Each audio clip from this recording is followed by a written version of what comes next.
Glória a Deus, a paz do Senhor, meus irmãos e irmãs, amém? Aproveite que você ainda está de pé, abra sua Bíblia no livro de Deuteronômios, capítulo 31, versículo 16. Deuteronômio 31, 16.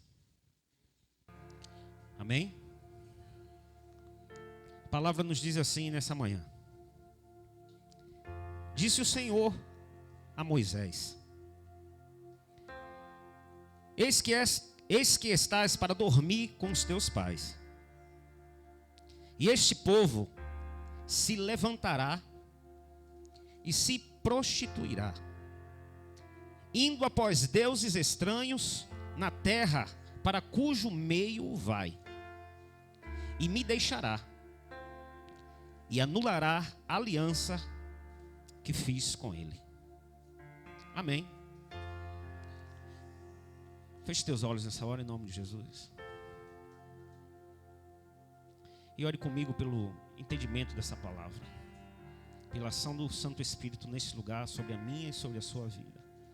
Senhor, nosso Deus, Pai amado, queremos mais uma vez, por intermédio da oração, suplicar a ação do Teu Santo Espírito no nosso meio. Vem nos transformar pelo poder da Tua palavra, vem nos lapidar, vem nos moldar. Contanto, Pai, que essa palavra nos transforme verdadeiramente, Senhor. Nos transforme, Pai, para que possamos ser úteis à Tua obra, para que possamos andar de cabeça erguida, Pai, na convicção, Pai, de que o Senhor está no controle do nosso barco, que o Senhor está no controle das nossas vidas, Pai. Nós estamos cansados de errar, Senhor. Estamos cansados de não saber a direção correta, Pai. Mas nós sabemos que Tu sabes de todas as coisas e que o Senhor nos ama incondicionalmente. Por isso derrama, Pai, derrama nesta manhã, Pai, o Teu sobrenatural sobre cada um que aqui está, Pai, para que possamos resplandecer a Tua glória, que possamos fazer a diferença em meio a esse mundo caótico. Declaramos que viemos aqui não por um encontro social, mas declaramos que viemos aqui porque necessitamos mais de Ti. Necessitamos, Pai, nos libertar cada dia mais de nós mesmos, Pai, e nos aproximar mais do Teu querer, mais de Ti, Senhor. Por isso, fica à vontade no nosso meio e fala poderosamente aos nossos corações para a glória do Teu santo nome. Amém? Podeis sentar em nome de Jesus. Como a irmã mencionou, esse é o momento mais especial do culto. É o momento que nós temos a expectativa, de que Deus irá falar conosco. Essa tem que ser a sua expectativa quando você sai de casa para um culto. Você precisa ter na sua mente de que Deus irá falar contigo. Não importa quem está com o microfone pregando. Porque Deus ele vai usar qualquer um, e Deus tem usado poderosamente aqueles que aqui têm se colocado à disposição para tal. Após um processo, um momento de adoração, após um momento de preparação, é inevitável que haja a ação do Espírito Santo de Deus. E eis aqui um povo que tem se dedicado, tem se esforçado dentro do possível, na medida do possível, para dedicar o melhor a Deus. E nós temos dedicado sim o nosso tempo, dedicado a nossa adoração, o nosso intelecto, a nossa saúde. E Deus há de nos honrar mais uma vez nessa manhã, para a glória do nome dEle. Porque Ele conhece, Ele sonda os nossos corações, Ele sabe que o desejo do nosso coração é agradá-lo. Esse é o seu desejo? Então, Pai, em nome de Jesus, fala poderosamente. E que a Tua palavra viva e eficaz promova as mudanças que são necessárias no nosso caráter, na nossa vida, na nossa maneira de conduzir os nossos sentimentos, Senhor. Meus irmãos, eu quero falar contigo a respeito dessa palavra que Deus colocou no meu coração. Ainda ontem, eu costumo pedir a Deus uma palavra, porque o nosso cotidiano ele é cercado de situações que enchem os nossos corações. E como a Bíblia diz, nós estamos não cansados, mas é comum nós ouvirmos a frase que diz que a boca fala do que o coração está cheio. E isso não é só das coisas de Deus. Quando nós estamos na vida secular, na nossa vida profissional, atribulada, cheio de problemas, inevitavelmente nosso coração está cheio também de problemas, cheio de rancor, cheio de inquietações. E quando a gente abre a boca, não dá outra. Não dá outra. Quando o coração está cheio de amargura, o que vai sair da sua boca é fel. Vai sair amargura. E nós precisamos estar com o nosso coração puro, estar com o nosso coração limpo, para aquilo que nós vamos falar, expressar a glória de Deus. Então, sempre que eu me preparo para uma pregação, eu peço a Deus para esvaziar o meu coração, esvaziar a minha mente, e que Ele me dê uma palavra reveladora, uma palavra que a igreja necessita ouvir naquela circunstância. E eu estou falando isso para você porque em algum momento da sua vida você vai ser desafiado a levar uma palavra a alguém. Sabe quando alguém te ligar no meio da noite e dizer: meu irmão, minha irmã, eu queria tanto que você viesse aqui, vamos marcar um almoço, um jantar. Na realidade aquela pessoa está necessitando da sua presença. Ela está usando uma forma estratégica de lhe atrair até a casa dela. E muitas vezes as pessoas nos procuram para ir fazer uma visita no hospital, seja lá onde for. E no momento específico você precisa se preparar para lançar uma palavra. E que a palavra não seja a sua, mas que a palavra seja a palavra de Deus. Por isso é necessário que haja uma busca. Quando nós estamos nos preparando para levar uma mensagem, uma palavra, e quando eu digo uma mensagem, não estou me referindo unicamente a uma pregação, mas até mesmo a uma visita. Eu percebo que alguém no meu ambiente de trabalho está precisando ouvir uma palavra de alguém. E muitas vezes eu penso assim: ô Senhor, levanta alguém para falar uma palavra para essa mulher, para ver se ela se toca. E Deus já levantou a pessoa, e a pessoa é você. Basta tão somente você dizer: Senhor, tira toda aquela amargura do meu coração, apaga aquela situação da minha memória e coloca a tua palavra no meu coração, e que eu possa ser útil e falar o que aquela pessoa precisa ouvir. Então nós precisamos sim nos preparar, porque só dessa forma, quando nós nos esvaziamos de nós mesmos, Deus aí preenche e Ele nos usa para a glória dEle. E não foi diferente.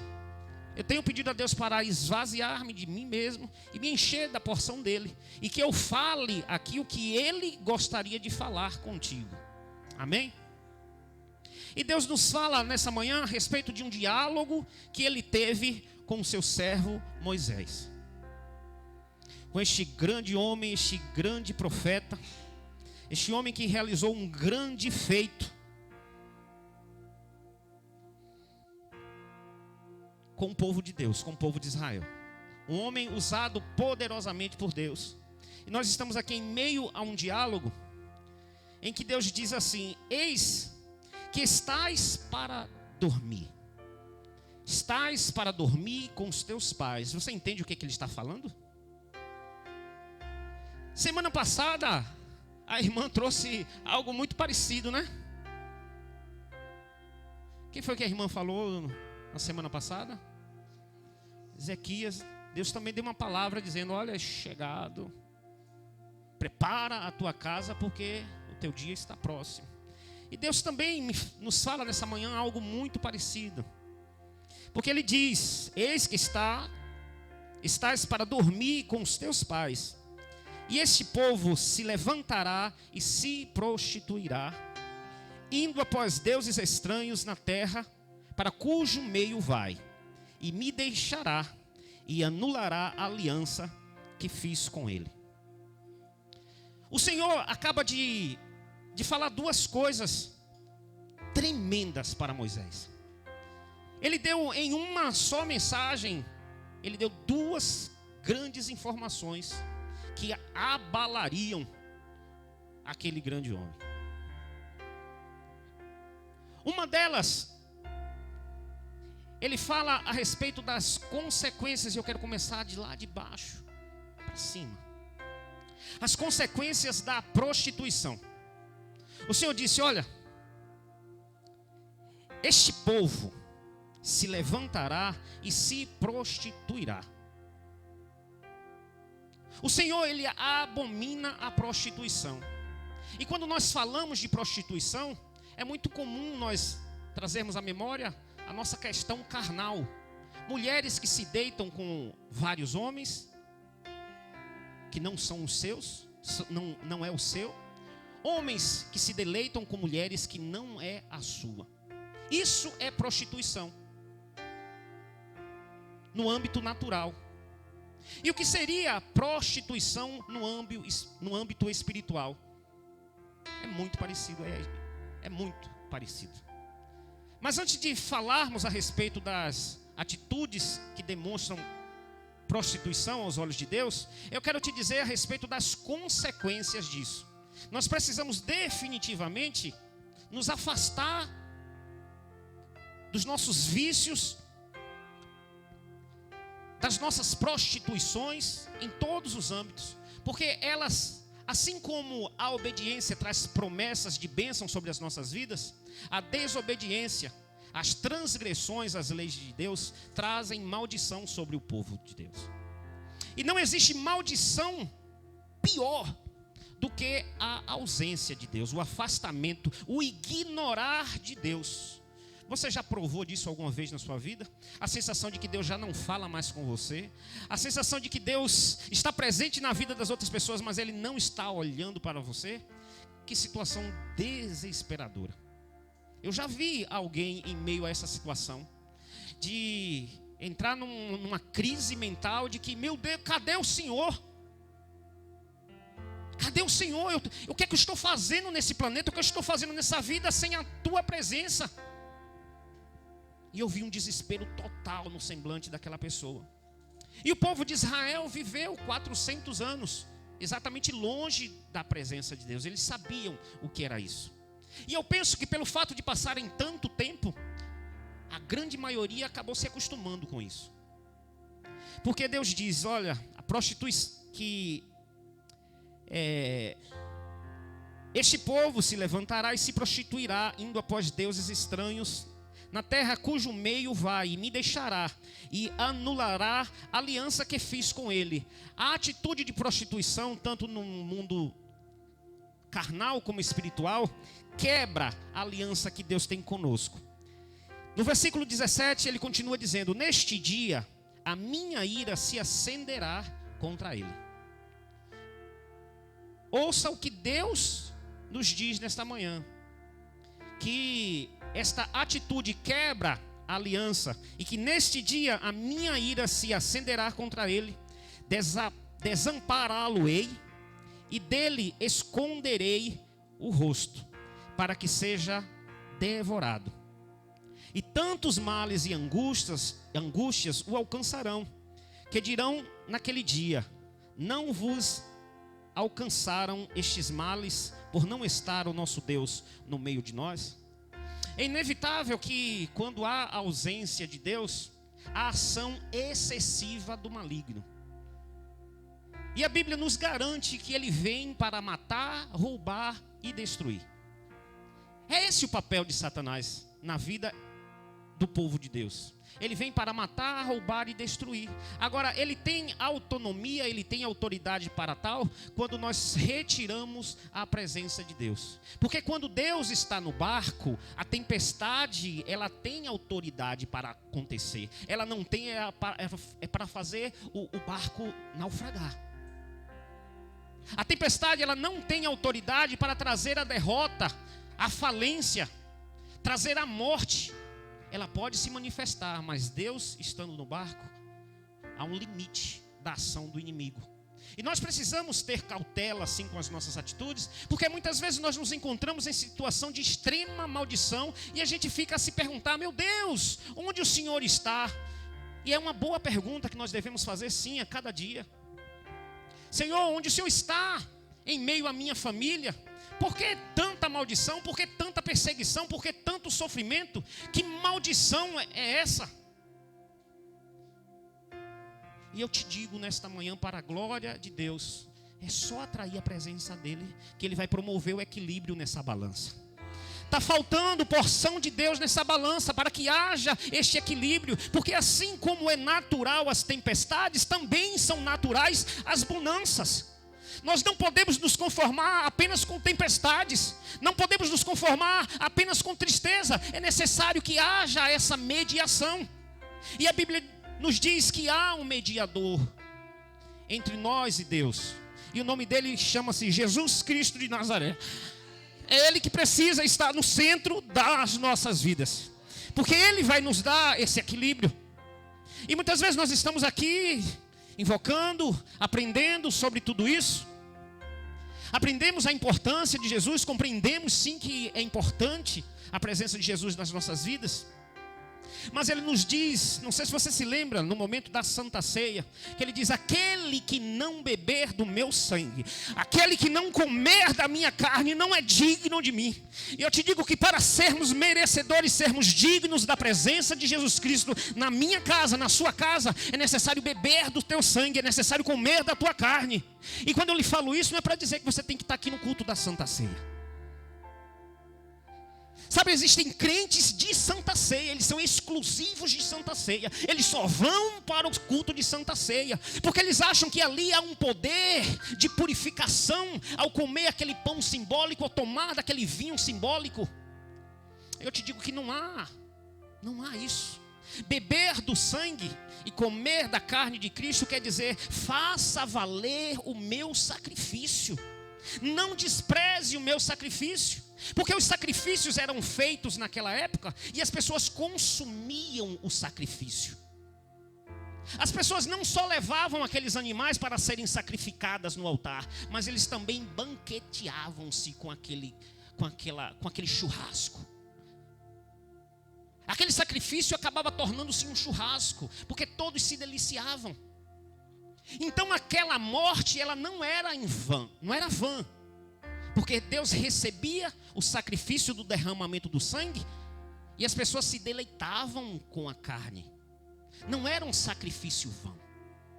E nós precisamos nos deleitar, regozijar no sacrifício de Jesus Cristo. Nós precisamos beber sim desse sangue. Nós precisamos sim comer dessa carne todos os dias das nossas vidas. Não só no culto da Santa Ceia, mas eu tenho que dizer todos os dias: Senhor, o teu sacrifício valeu a pena. O teu sacrifício pela minha vida valeu a pena. E eu respondo isso a Ele quando eu decido renunciar a mim mesmo. Eu preciso renunciar a mim mesmo todos os dias. Não é só naquele dia que eu levantei as mãos ao Senhor, mas eu sou desafiado constantemente, não só a me posicionar, mas como renunciar a mim mesmo todos os dias, para beber desse sangue e comer desta carne. Eu quero te dizer, voltar a lhe dizer ainda a respeito da prostituição. Assim como conhecemos a prostituição carnal, a prostituição espiritual, ela é muito semelhante. É quando nós nos regozijamos na presença de outros deuses. Quando nós atribuímos glória a um outro Deus que não é o Deus criador do universo. Nós estamos fazendo exatamente o que a Bíblia chama de prostituição. Nós estamos nos deleitando com outros deuses.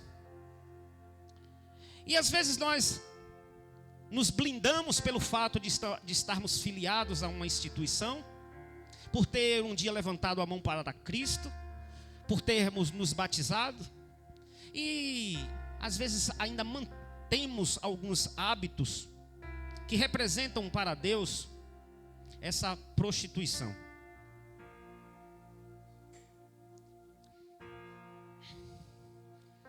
E eu quero te deixar claro nesta manhã que a prostituição em qualquer área desagrada ao coração de Deus. Eu não sei quanto há em você da porção calvinista, mas eu quero te dizer que independente, se você crê que uma vez salvo estará sempre salvo, mas que no mínimo você pense que a prostituição em qualquer um dos âmbitos provoca angústia, provoca decepção, provoca tristeza no coração de Deus. Você entende isso?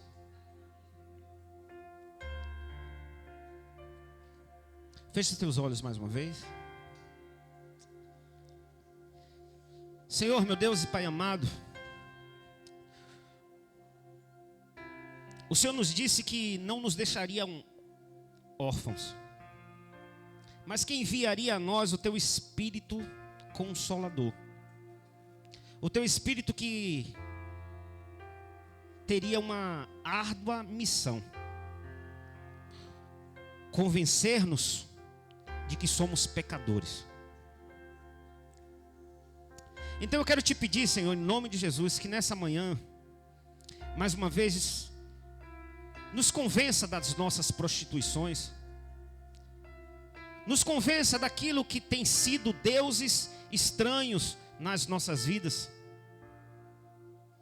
Ó Pai, eu não conheço a vida dos irmãos que aqui estão, não conheço o seu cotidiano, não conheço o seu ambiente doméstico, não conheço a intimidade do teu quarto, mas vem, Pai, em nome de Jesus, trazendo à memória, Pai, aquilo que nos traz esperança. Vem trazendo à nossa memória, Pai, todas as atitudes, todos os rituais, todos os costumes, Pai, que tem representado para Ti adoração a deuses estranhos, Senhor. Porque nós queremos confessar que nós queremos ter mais intimidade contigo, e que tudo aquilo que nos afasta de Deus, tudo aquilo que nos afasta de Ti e que possa porventura trazer maldição às nossas vidas, nós repreendemos nessa hora pelo poder que há no nome do Senhor Jesus Cristo. Seja repreendido todos esses maus costumes, Senhor, toda a tradição, Pai. Mas vem em nome de Jesus trazer a nossa memória, Pai. Traz a nossa memória, traz a memória do meu irmão, porque eu acredito que o Senhor tem dado visão a este povo, o Senhor tem dado discernimento a esse povo, Pai, e faz por eles nesta hora, Pai, aquilo ao qual eu não posso fazer. Mas eu creio no poder do Teu Santo Espírito, creio na revelação do Teu Santo Espírito. Por isso manifesta o Teu poder e majestade no nosso meio, para a glória do Teu santo nome. Amém. E disse o Senhor a Moisés. Nós começamos lendo o versículo 16 dizendo isso. Disse o Senhor a Moisés. Deus falava naquela época, e Deus fala até hoje, você crê? Deus tem demonstrado que Ele é o mesmo ontem, hoje e eternamente. Eu tenho ouvido testemunhos, e eu digo que não é só nessa casa, mas em todos os lugares ao qual o nome do Senhor é invocado, Deus tem falado. E eu quero te dizer que, independente das tradições, independentes da cultura, quando o nome do Senhor é invocado, Ele se faz presente e manifesta o seu poder. Todas as barreiras são quebradas, as maldições são quebradas, os equívocos são desfeitos, porque a presença dEle está naquele lugar. Que muitas vezes nós julgamos que Ele não está presente naquele meio, mas quando o nome dEle é anunciado, a purificação ela é automática, ela é instantânea, porque Ele quer estar. Não é só uma questão de que as pessoas querem a presença dEle, mas Ele quer também estar conosco. E uma das formas a qual Ele não muda é a forma de falar conosco. E eu te pergunto, Deus tem falado ao teu coração, meu irmão? Deus tem falado contigo, meu irmão e irmã? Que não cesse o falar de Deus na sua vida. E toda vez que você perceber de que o índice dessa comunicação tem reduzido, esforça-te um pouco mais, busca um pouco mais, reserva mais tempo, santifica-se um pouco mais, ora um pouco mais, jejua um pouco mais. Porque o nosso diálogo com Deus, ele tem que ser progressivo. Eu preciso estar cada dia mais próximo dele e nunca retroceder. Porque é inevitável que o inimigo se levante nas nossas vidas para provocar exatamente esse retrocesso na nossa comunhão com Deus, na nossa sensibilidade de ouvir a voz de Deus. Toda vez que ele percebe que nós estamos mais íntimos, mais próximos, ele cria uma situação danosa que trará uma espécie de bloqueio, uma espécie de dificuldade que vai desequilibrar isso. Mas que em nome de Jesus você esteja atento. E essa é uma análise que você deve fazer. Não é só ver Deus agindo nas vidas das pessoas, mas o seu nível de intimidade com Deus, ele tem que ser progressivo, ou no mínimo estabilizado. Toda vez que você percebe que a sua intimidade, a sua relação com Deus está diminuindo, sabe, não espere alguém ter que lhe dizer isso, porque você percebe. Todos nós percebemos quando o meu nível de relacionamento com Deus começa a diminuir. Então é hora agora de se levantar e se exercitar. Amém? E o exercitar você já sabe. Procure jejuar. Um irmão mandou uma mensagem para mim essa semana. Ele falava assim: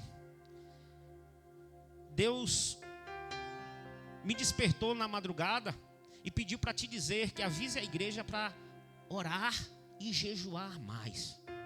Foi essa semana. E eu disse amém, meu irmão. O recado será dado.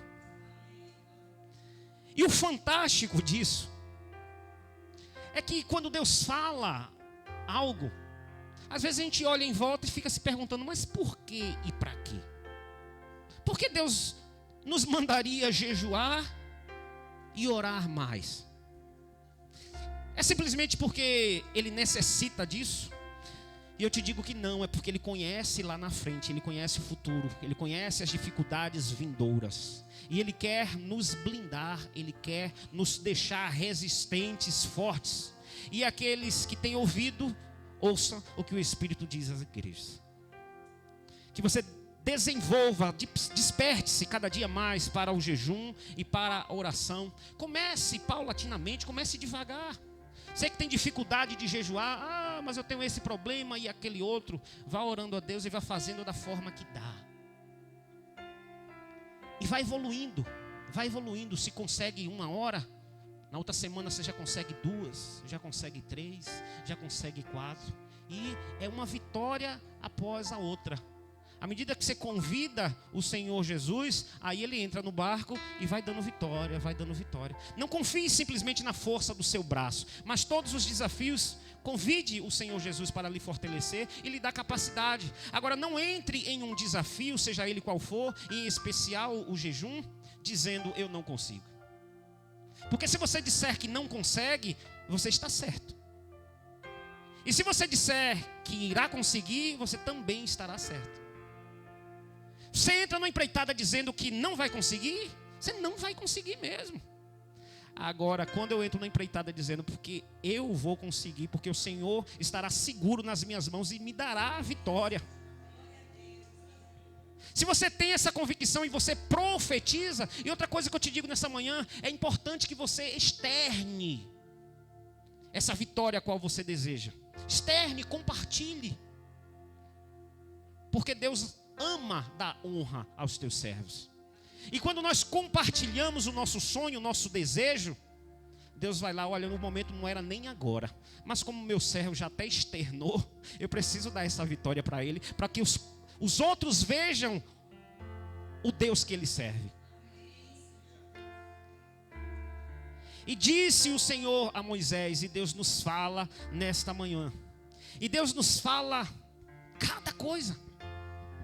Nós queremos ouvir coisas maravilhosas da parte de Deus. Olha, meu filho, finalmente a bênção chegou. A bênção está na porta. É só abrir que ela... Meu filho, essa semana eu vou abrir as comportas do céu para você. Meu filho, você lembra daquele problemão? Já resolvi, já entrei em providência. Oh, glória a Deus. É o que o nosso coração anseia. E Deus fala dessa forma também. Mas existem outras formas de Deus falar. E eu te digo que o mais importante não é o que Ele diz, é Ele dizer.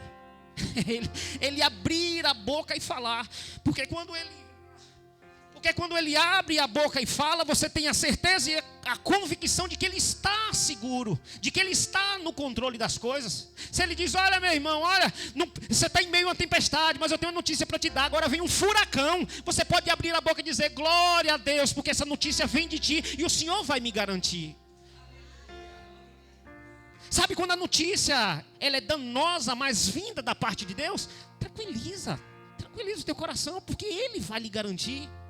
E Moisés agora, ele recebeu uma notícia que não foi das melhores. E muitas vezes nós recebemos notícias que não são das melhores e nós as ignoramos, nós as desprezamos, porque elas não são agradáveis para o momento. E enquanto eu meditava nessa palavra,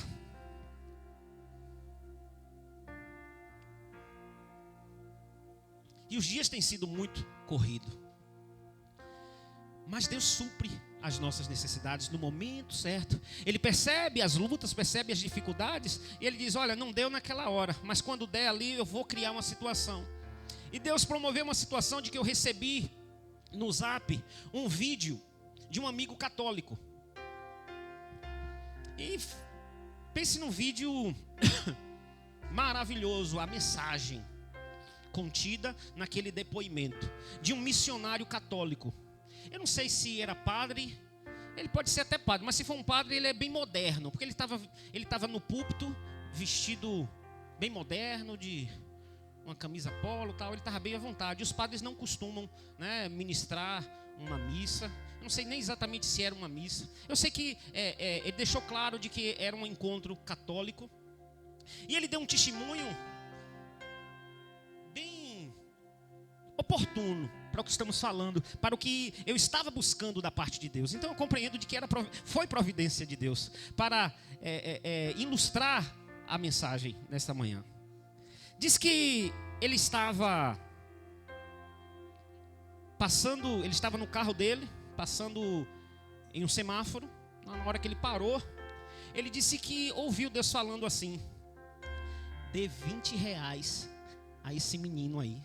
Diz que havia alguns meninos, né, aqueles flanelinhas que ficam pedindo dinheiro ali na sinaleira, fazendo trapézio, aquelas coisas. E diz que ele dentro do carro, ele sentiu Deus falando: dê R$20 a esse menino. Ele disse, ele que conta assim. Ele diz: oxe, eu vou dar R$20 aonde? R$20 é muito dinheiro, eu vou dar R$20 nada. E aí ele disse que ouvia Deus falando com ele: dê R$20 ao menino. Poxa, as coisas estão tão difíceis. R$20 já era a gasolina quando eu precisava voltar para o comércio. E que benfeitoria ele fez na minha vida. De onde eu conheço esse menino para tirar R$20 para dar para ele? Eu vou dar nada.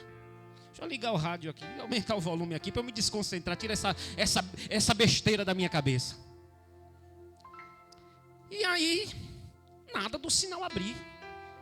Dê R$20 a esse menino.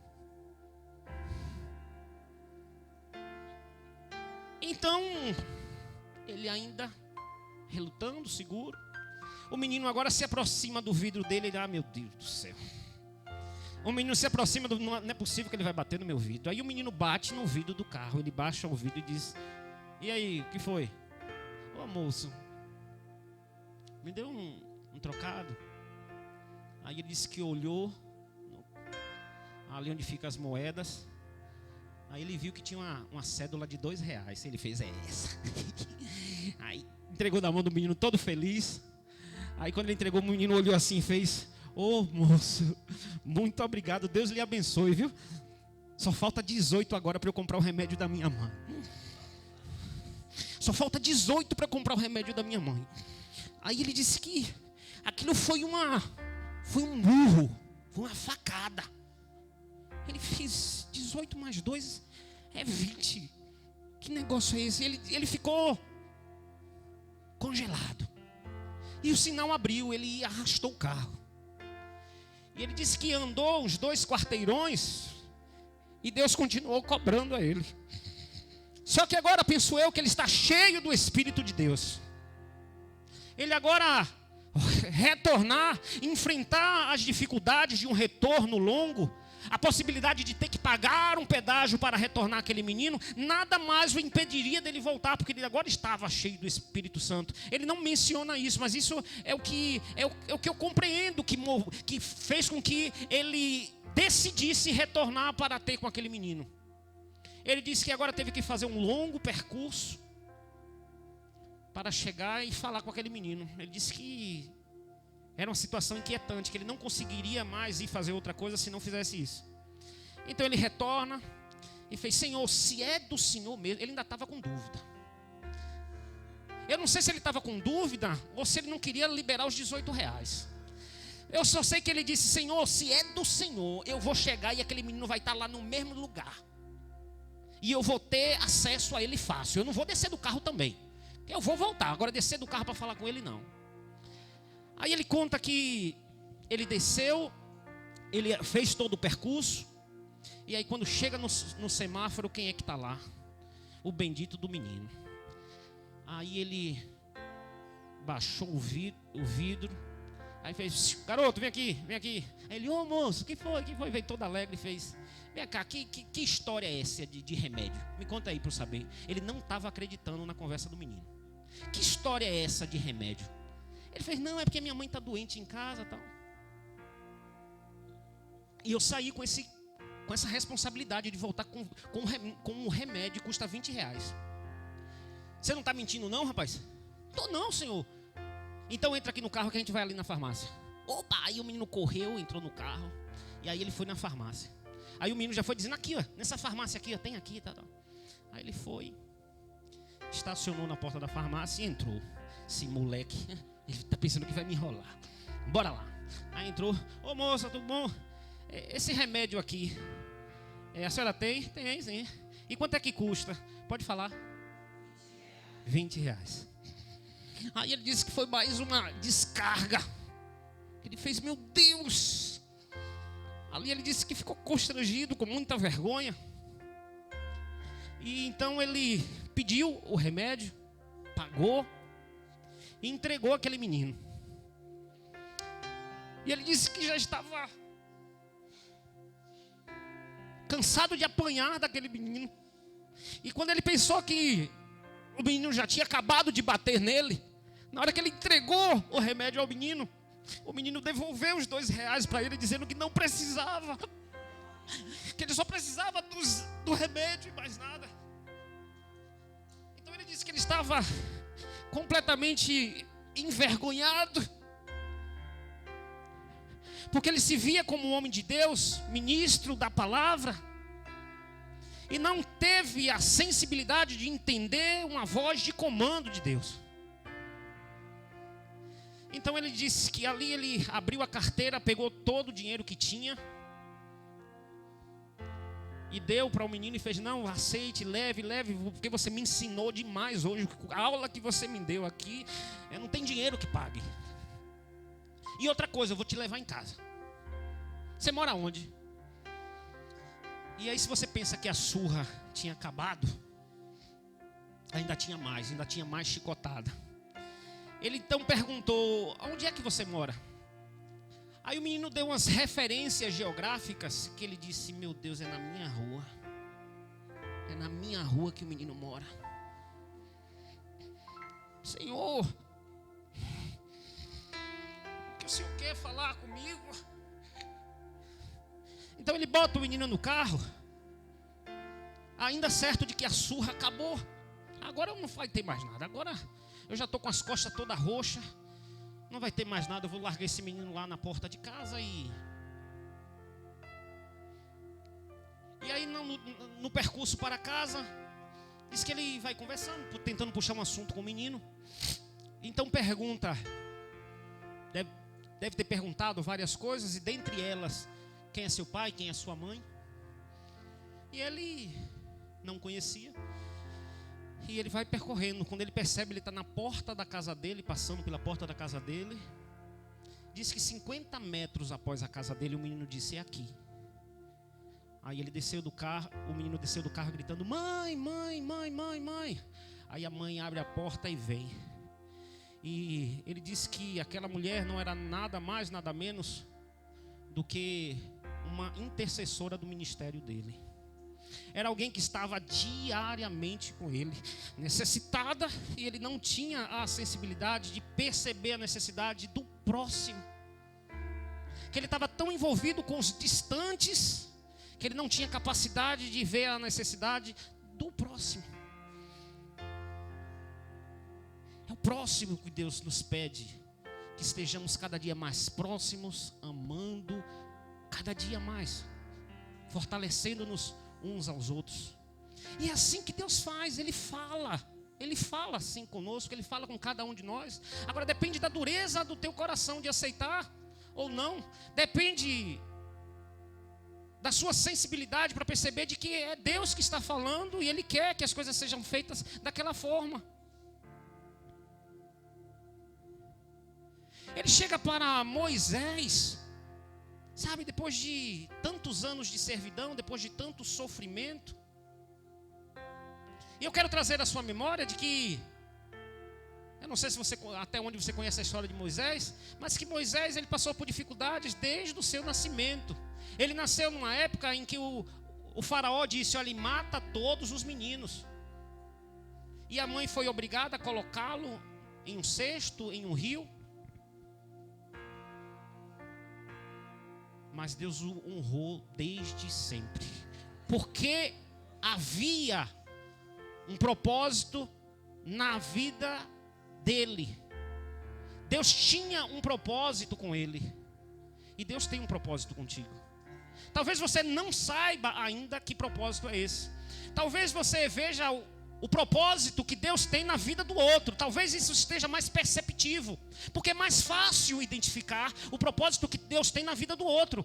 Fulano tem chamado para pastor, fulana tem chamado para pastor, fulano tem chamado para orador, fulano tem chamado para obreiro. E o seu chamado? Eu te digo, se você ainda está de pé, porque você tem sim um chamado. E Deus tem te honrado desde o ventre da tua mãe. Se eu for lhe chamar aqui para testemunhar os inúmeros livramentos que Deus te deu desde o seu nascimento, eu penso que o culto não iria terminar, porque foram muitos os livramentos que Deus te deu. Foram muitas chances que Deus tem nos dado. Sabe por quê? Porque ainda há propósito sobre as nossas vidas. E depois de todos os desafios que Moisés passou, Deus vem agora com uma conversa.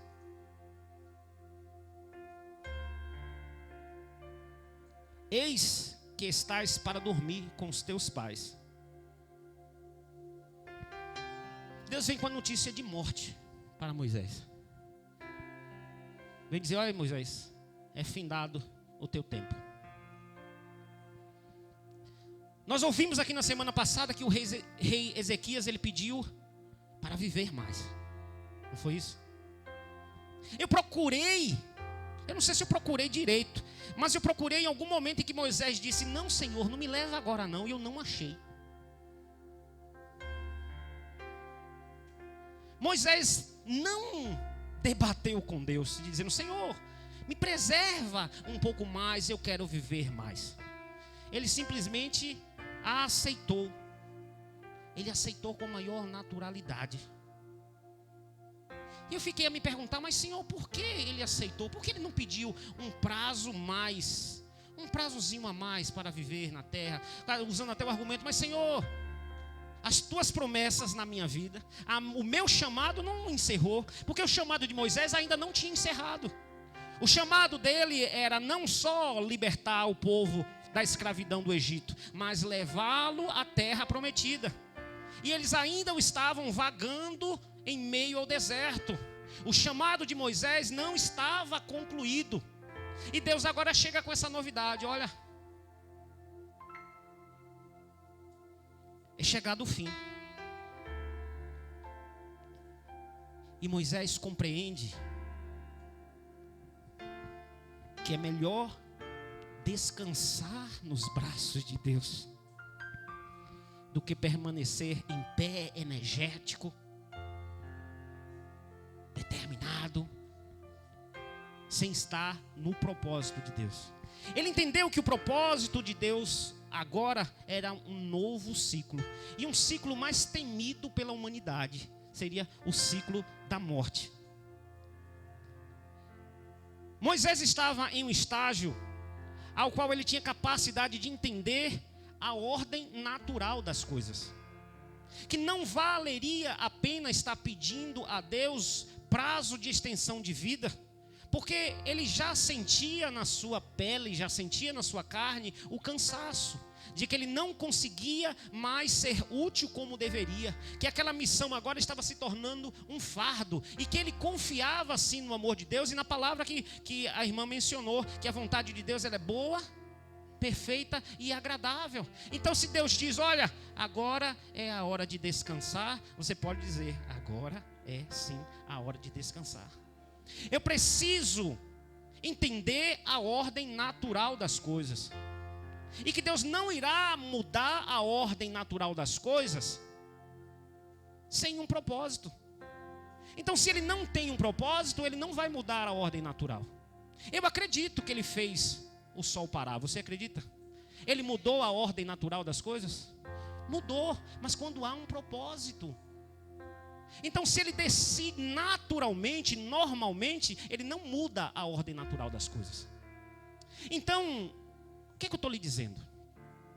Eu estou lhe dizendo é que se você não estudar, não vai passar de ano. Não adianta pedir a Deus, ô Senhor, tem misericórdia da minha vida, porque não vai passar de ano.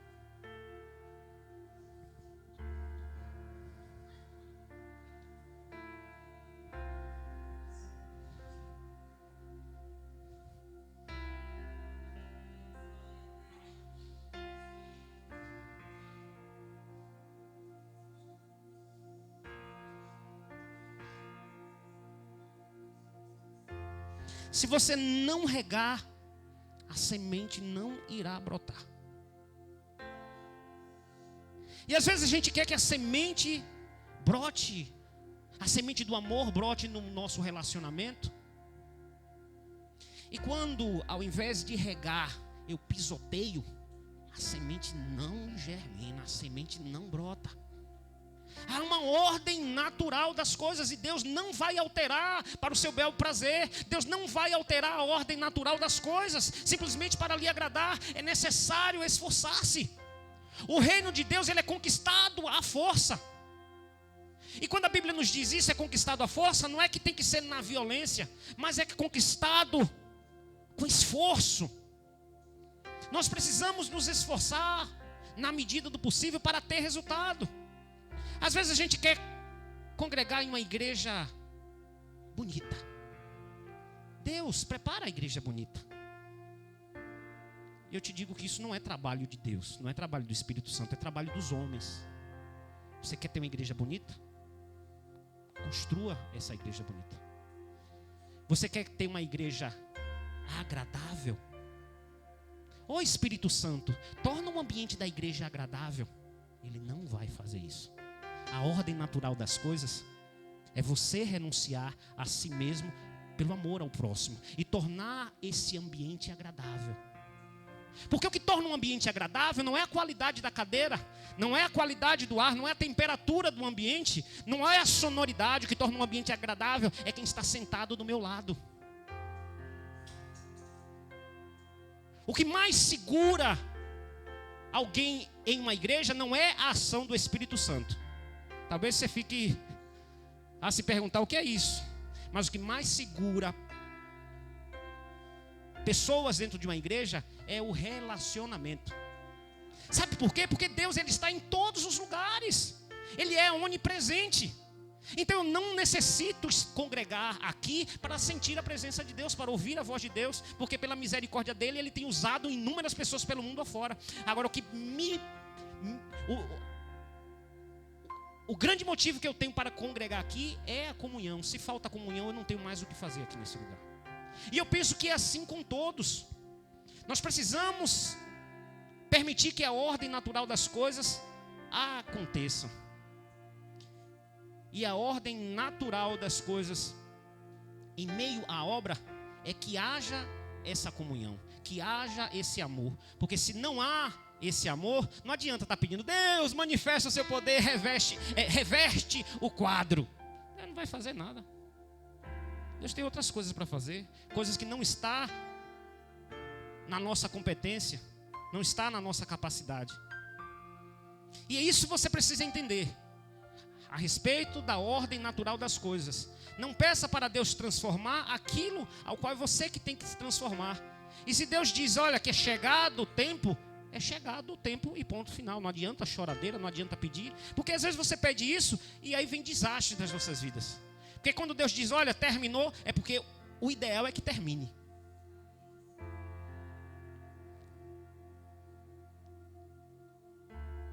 E a segunda grande informação que Deus derrama na vida de Moisés, e que eu achei a mais pesada, a mais dura. E eu quero repetir para você, e ver se você consegue pescar em nome de Jesus. Olha as duas as duas duras informações que o Senhor trouxe para Moisés. Só ouça. Eu vou ler novamente o versículo 16. Disse o Senhor a Moisés: eis que estás para dormir com os teus pais. Agora vem a segunda informação. E este povo se levantará e se prostituirá, indo após deuses estranhos na terra, para cujo meio vai. E me deixará e anulará a aliança que fiz com ele. Eu fecho a minha Bíblia agora com a que eu considero a principal reflexão dessa mensagem nessa noite.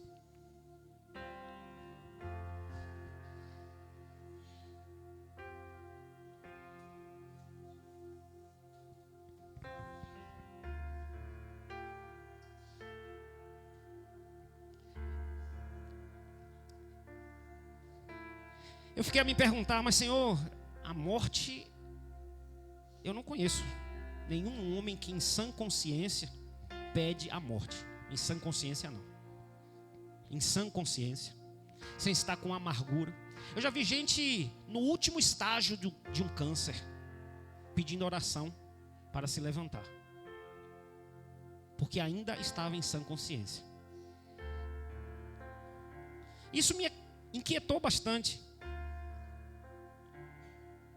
Mas Moisés não pediu nem um anozinho a mais. Não pediu uma vitalidade, nada. E a resposta que eu tive da parte de Deus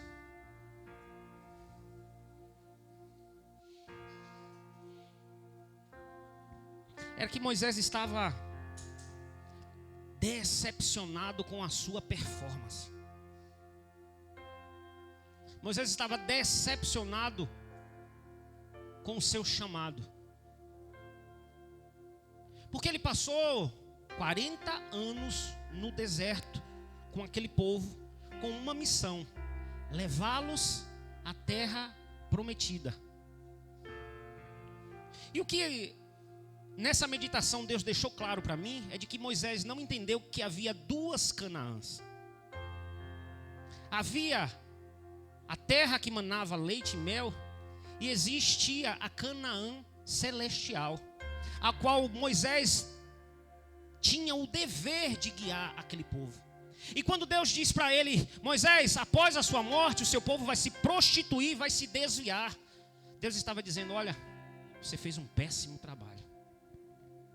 Porque esse povo não atingiu não só a Canaã terrena, mas ele não atingiu a Canaã celestial. Porque eles não confiam verdadeiramente em mim.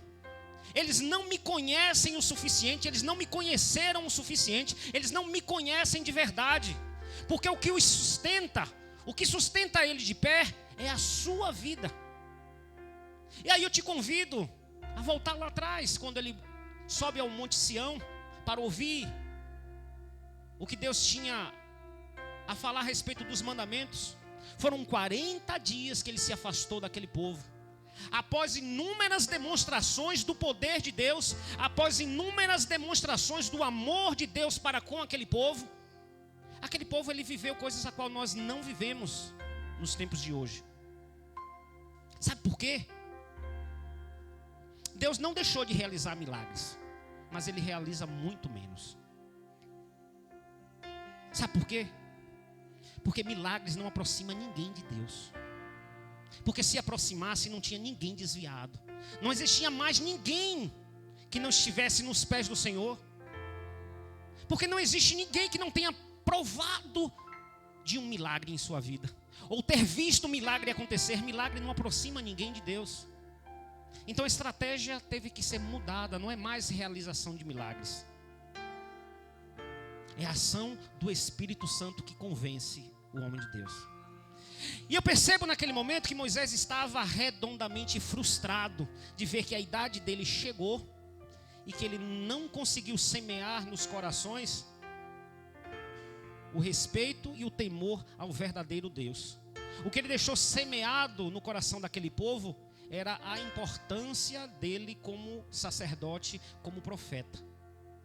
Porque quando ele se afastou para ir para o monte orar, ele passou 40 dias lá. E quando ele desce, Deus estava com o povo, enquanto estava com Moisés no monte? Se Deus é onipresente, e aquele povo é o povo de Deus, claro que ele estava. Deus estava, inclusive lá, provendo as necessidades, provendo o maná. Deus estava assim com aquele povo, mas o povo não tinha capacidade de sentir a presença de Deus sem a presença física de Moisés. E Moisés, ele não conseguiu desvencilhar isso. E eu penso que a morte era tudo que ele queria naquele momento. Olhar para ele e ver que morreu na praia. Isso trouxe para o coração dele uma decepção. Isso não está escrito, mas foi o entendimento que eu tive após uma meditação nessa palavra. A decepção traz esse sentimento de morte. Você já desfrutou desse péssimo sentimento de vontade de morrer por uma forte decepção? Esse é o entendimento que Deus me deu pelo fato do qual Moisés disse: olha, eu não quero viver, não prolonga mais meus dias na vida não, porque foi um desastre tudo que eu fiz. E nós sabemos que não foi um desastre, mas nós queremos é 100%. Moisés foi um grande homem de Deus, mas ele não concluiu a obra, como nós sabemos. O povo não chegou na terra prometida, e o povo não recebeu e não aceitou a Deus como deveria. E eu quero, nesta manhã, nesse clima,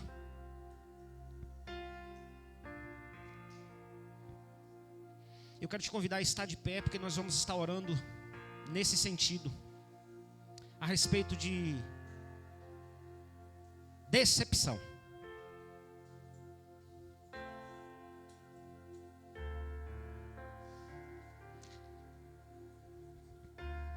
Estar decepcionado com o outro é fácil. Agora, estar decepcionado consigo mesmo é terrível. E eu quero nesta manhã, em nome do Senhor Jesus, quebrar essa maldição na sua vida, quebrar essa maldição nesta igreja. Amém?